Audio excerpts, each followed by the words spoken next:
ഏട്ടന്റെ ഓർമ്മശക്തി ഭയങ്കര. കൊറേ മുമ്പ് എപ്പോഴും ഗോവയെ കൊണ്ടുപോകണമെന്ന് പറഞ്ഞ് ഞാൻ ശല്യപ്പെടുത്തിയിട്ടുണ്ട്. അതാ ഇപ്പൊ കോമ്പൻസേറ്റ് ചെയ്യുന്നത്. ഈ ഭൂമി മലയാളം കണ്ട ഏറ്റവും ഭാഗ്യവതിയായ അനിയത്തി. ഇനിയൊരു ജന്മം ഉണ്ടെങ്കിൽ ഞാൻ പ്രാർത്ഥിക്കും ആ മനുഷ്യന്റെ കൂടെ പിറപ്പായി ജനിക്കാൻ. ഏട്ടനെ സ്നേഹിക്കാൻ മാത്രമേ അറിയൂ. അത് ഈ അനിയത്തിക്കും അതെ. ഒരു തരത്തിൽ ഭാഗ്യമായി യാത്ര. നീ ഇവിടെ ശ്വാസം മുട്ടി തുടങ്ങിയിരിക്കുന്നു. ഐ എം സോറി പപ്പ. ഏയ് അങ്ങനെ പറയരുത്. എനിക്കിവിടെ എന്താ കുഴപ്പം? ഈ സഹനശക്തി നന്മയായിട്ട് ഇവിടെ ആരും കാണില്ല. ഓക്കെ, കുറച്ച് ദിവസം നമുക്ക് ഈ വീട് മറക്കാം.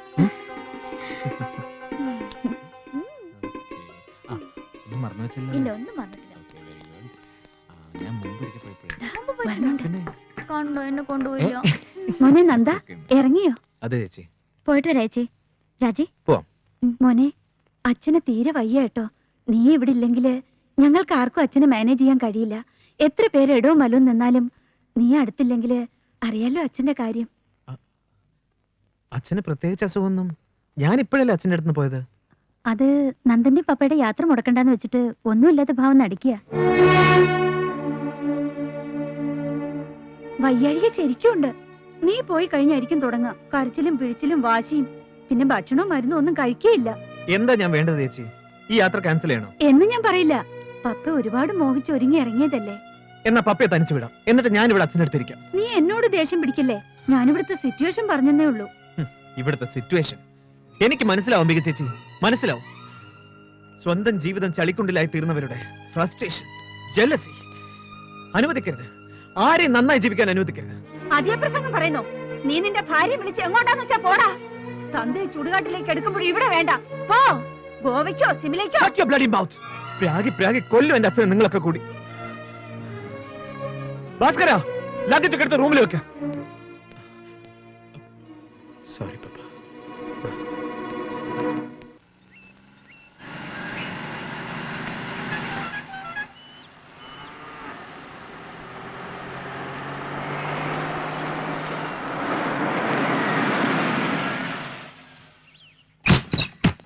അപ്പുട്ടേ, അപ്പുട്ടേ.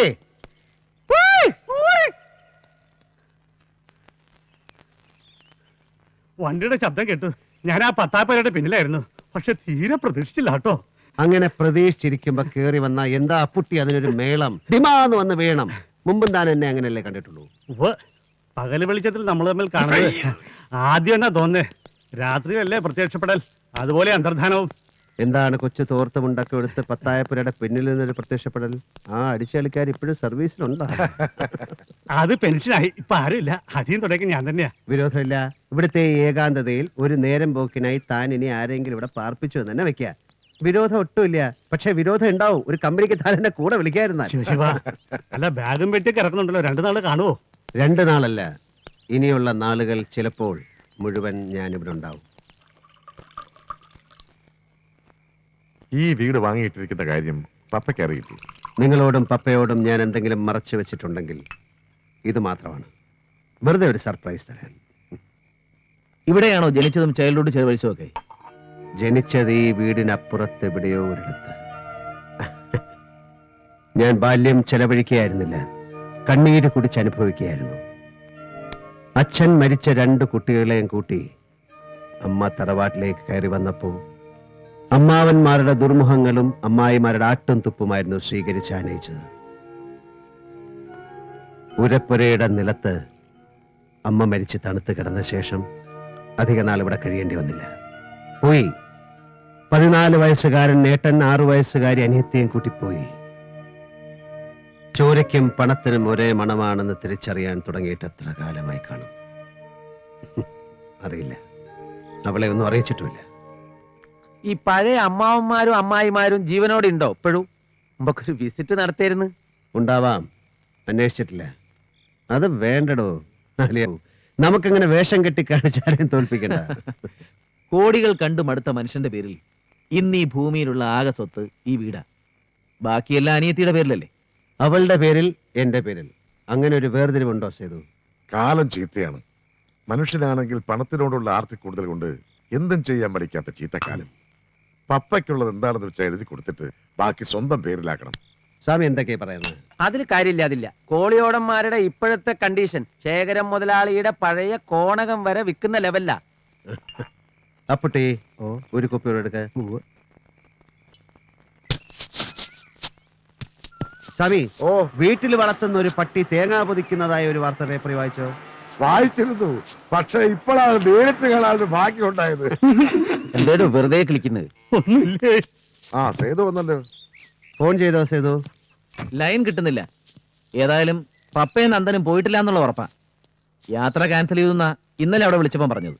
അവൾക്ക് അസുഖമൊന്നുമില്ലല്ലോ, അതറിഞ്ഞാ മതി. ഒന്നും കാണില്ല, വേറെ എന്തെങ്കിലും റീസൺസ് ഉണ്ടാവും. സേതുവിന് ഇന്നലെ കുഞ്ഞിപ്പാലുവിനെ കിട്ടിയോ? ഉവ്വ്, പുള്ളിയോട് നമ്മൾ ഇവിടെ ഉണ്ടെന്ന് പറഞ്ഞിട്ടുണ്ട്.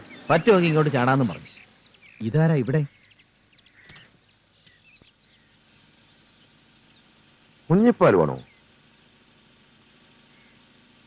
എന്തോ ഒരു സസ്പെൻസ്. ഇറങ്ങുവായി. ഈ കുരിശ ഇതെങ്ങനെ ഇവിടെ? ഉം. എന്താ ഡോക്ടർ മാലതി മേനോന്റെ ക്ഷമയില്ലാത്ത മോൾ ഇവിടെ? എനിക്ക് പപ്പയുടെ ഏട്ടനെ കാണാൻ, സംസാരിക്കാൻ. എങ്ങനെ അറിഞ്ഞു ഞങ്ങൾ ഇവിടെ ഉണ്ടെന്ന്?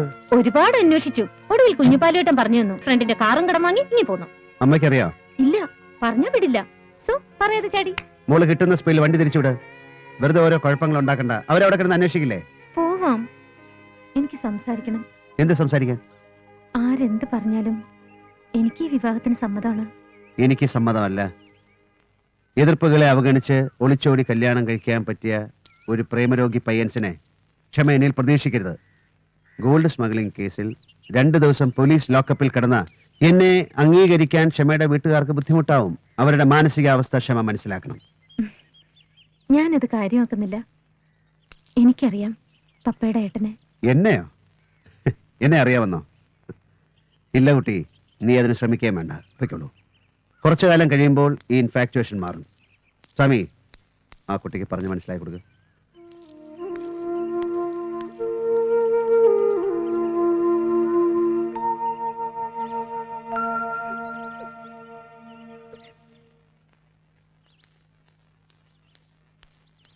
ദാ, ആ കുട്ടി അപ്പുറത്തെടുത്ത് കരയുന്നു. താൻ കുറച്ച് ഇങ്ക് കുറുക്കി കലക്കി കോരി കൊടുക്ക്. കരയുന്ന പോലും. കരയാനും പിടിക്കാനും ഞാനൊന്നും ചെയ്തില്ലല്ലോ. എന്താ പരമേശ്വരന്റെ പ്ലാൻ? സന്യാസവും അല്ലല്ലോ. എന്തായാലും വിവാഹം കഴിക്കണം, ഒരു കുടുംബം വേണം. എന്നും ഇങ്ങനെ കഴിയാൻ പറ്റുമോ? സമ്മതിക്കാം, വിവാഹവും കഴിക്കാം. അത് ഈ കുട്ടിയാവുന്നതിനോടും വിരോധമില്ല.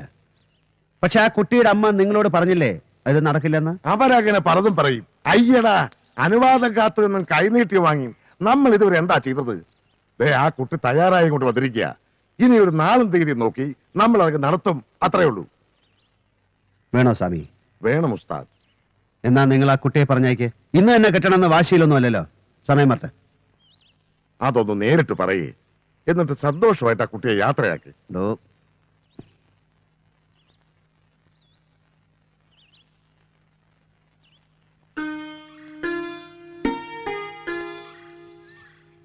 ക്ഷമാപണം വേണോ?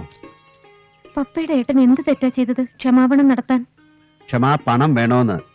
തിരിച്ചു പോകുമ്പോ വഴി നിർത്തി വല്ലതും വാങ്ങി തിന്നാനോ കുടിക്കാനോ പണം വേണോന്ന്. വേണ്ട. എങ്കിൽ പൊയ്ക്കോളൂ. അമ്മയെ വെറുതെ പേടിപ്പിക്കണ്ട. പോ. പോയി വരൂന്നാ പറയേണ്ടത്. വെറുതെ ഒരു ത്രില്ലിന് വേണ്ടി. രക്ഷിതാക്കൾ എന്ത് പറയുന്നു അതിനെ നിഷേധിക്കാൻ, വളർത്തി വലുതാക്കിയവരുടെ മുഖമടക്കി തുപ്പാൻ. അതായി തീർന്നിരിക്കുന്നു വിവാഹം. നമുക്കത് വേണ്ട കുട്ടി. ഞാൻ വരാം. ക്ഷമയുടെ അമ്മയെ കാണാം. അവർ നിറഞ്ഞ മനസ്സോടെ അനുഗ്രഹിച്ച് നടത്തട്ടെ വിവാഹം. മതി, കാത്തിരിക്കാൻ ഞാൻ തയ്യാറാ. ഒരുത്തിങ്ങനെ ഇരിപ്പുണ്ടെന്ന കാര്യം ഒരാൾക്ക് ഓർമ്മയുണ്ടാവണം. മറന്നു പോവരുത്. നിന്നെ പോലെ ഒരു കാന്താരി മുളകിനെ ഞാൻ കെട്ടിപ്പൂട്ടിയിടുന്നതാണ് നല്ലത്. ഇല്ല, ഇനി ഈ സമൂഹത്തിൽ ഒരു വലിയ പ്രസ്ഥാനമായി മാറി ചുറ്റിക്കളികൾ ഒരുപാടുണ്ടാക്കും. പൊയ്ക്കോ. പോയി വരാനായി ഇപ്പൊ പൊയ്ക്കോ. ദേ സ്വാമി. ആ.